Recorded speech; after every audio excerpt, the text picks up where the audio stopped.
The soul of Essex County remembers. In most towns, history is something you read about in textbooks or glance at on a bronze plaque while walking your dog. But in Salem, Massachusetts, history isn't past tense. It is a living, breathing, and malignant force that seeps through the cobblestones. You might know it for the university, or the House of Seven Gables, or even the modern spectacle of the Satanic Temple's headquarters. But strip away the tourist shops selling crystals and the witch logos on the police cars, and you are left with a town built on a foundation of hysteria, paranoia, and judicial murder. The year 1692 left a stain that centuries of rain haven't been able to wash away. 20 innocent people were put to death during the trials. But the darkness in Salem didn't begin or end with the witches. This coastline has been a haven for smugglers, pirates, and bootleggers, men who lived by violence and died by it. From the underground tunnels that honeycomb the city to the speakeasies built inside funeral homes, the dead outnumber the living here, and they are not resting. These are the stories that tour guides might hesitate to tell you after dark. Let's start with the man who refused to bow. Number 7 on our list is the lingering rage of Giles Corey. Giles wasn't a wizard. He was a prosperous farmer, a man of the earth. At the start of the hysteria, he actually supported the trials, even testifying against his own wife, Martha. But when the finger of accusation turned toward him, Giles realized the game was rigged. He saw the madness for what it was. When they dragged him to court, he didn't beg. He didn't plead innocent or guilty.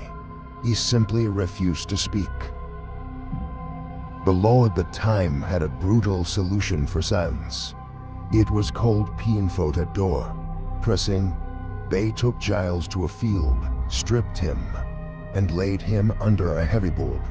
Then, they began to pile stones on top. One by one, the sheriff, a man named George Corwin, demanded a plea. But Giles only had 2 words for him: more weight. They crushed him to death over 2 days.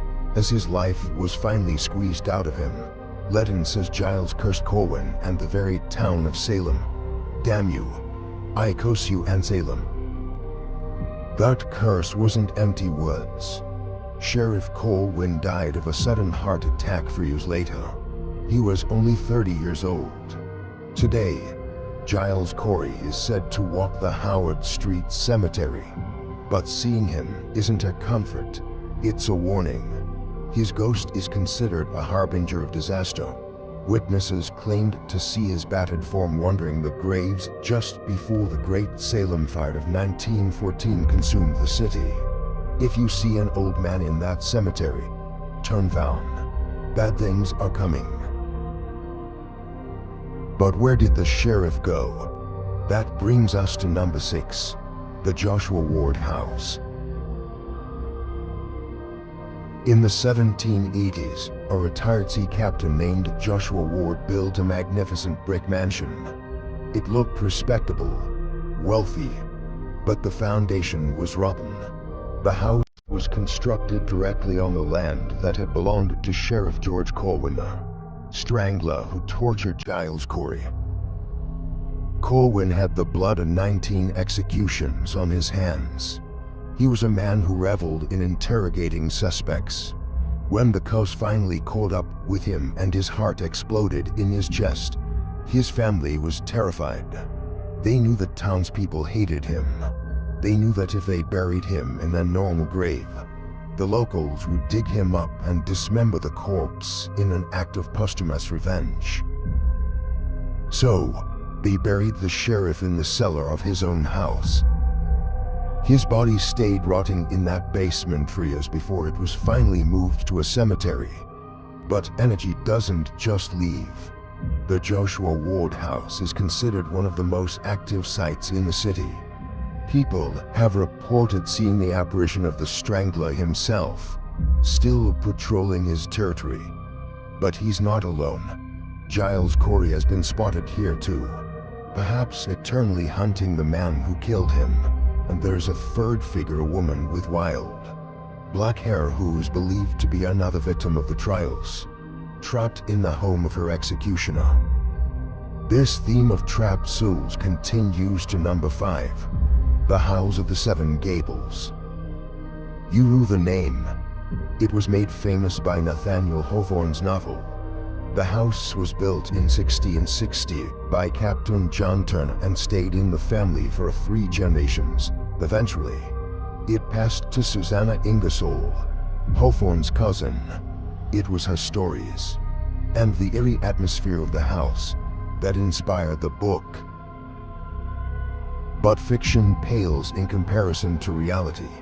The house is a labyrinth of secret staircases and dark corners. Today, it stands as a museum, but the staff and visitors often report that they're being watched. Susanna herself is frequently seen drifting through the hallways or staring blankly out the windows, perhaps waiting for a guest who never arrives. Up in the attic, the heavy footsteps of a child echo on the floorboards, and giggles are heard in empty rooms. It's a beautiful piece of architecture, but the air inside is heavy, as if the house itself is holding its breath. Then there's the Witch House, number 4. The Jonathan Corwin House is the only structure still standing in Salem with direct ties to the witch trials of 1692. Jonathan Corwin was a judge. He sat on the bench and sent 19 innocent souls to the gallows. He listened to the screams and signed the death warrants.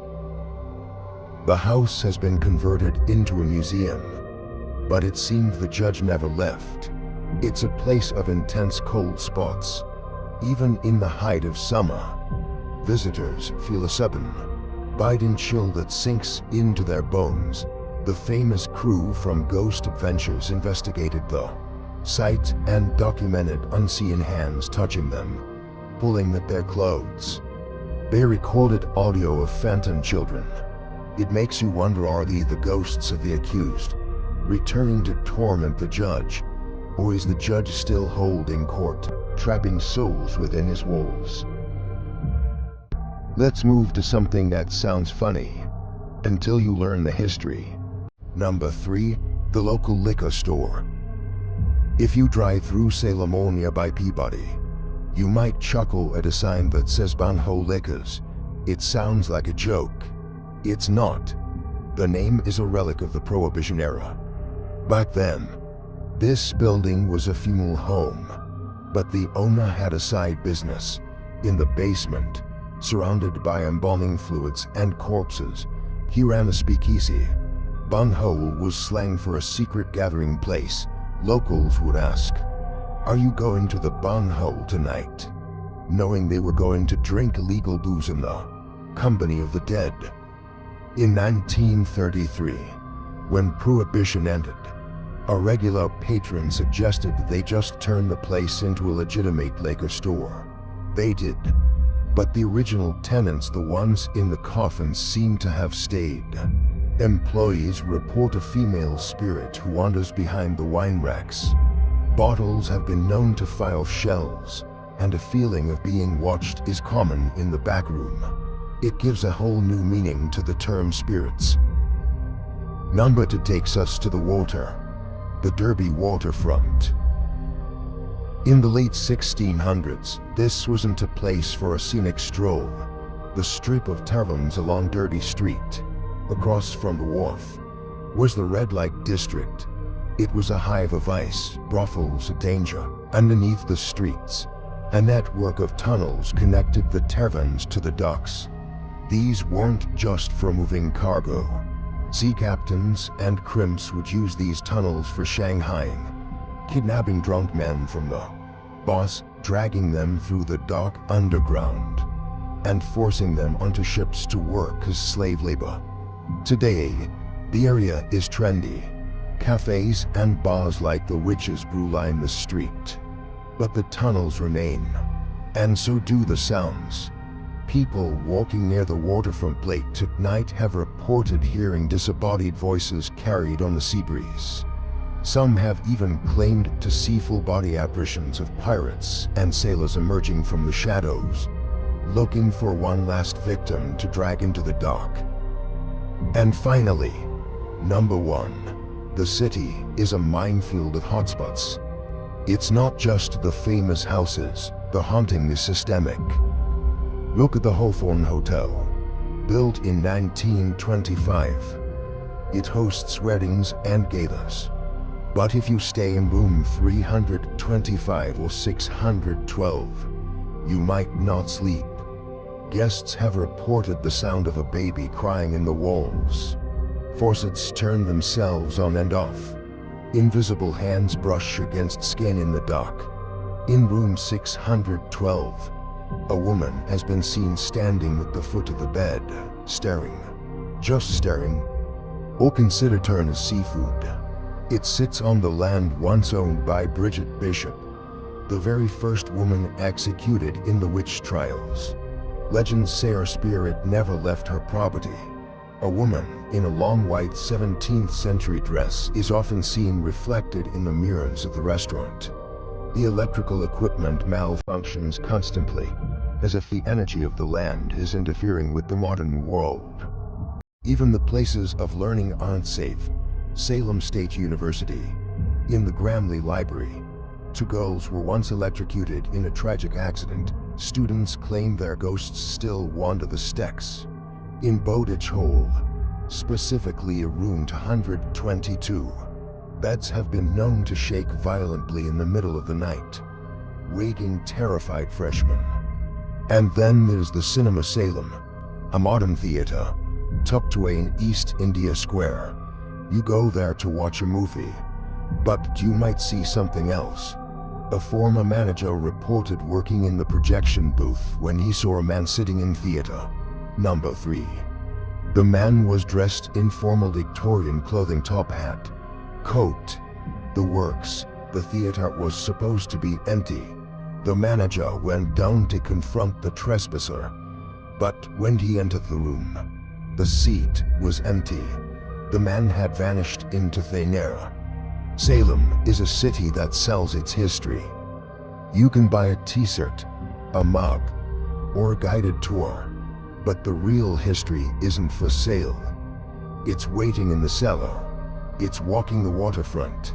It's sitting in the dark of a movie theater. The past here doesn't die. It just waits for the lights to go out. If you've ever felt a cold hand on your shoulder when you know you're alone, or seen a shadow move against the wind, maybe you've touched it too. Let us know in the comments if you dare to spend a night in the Joshua Ward house. And if you want to survive the next story, make sure you hit that subscribe button. The ghosts of Salem might not follow you home, but we certainly will. Until next time, stay in the light.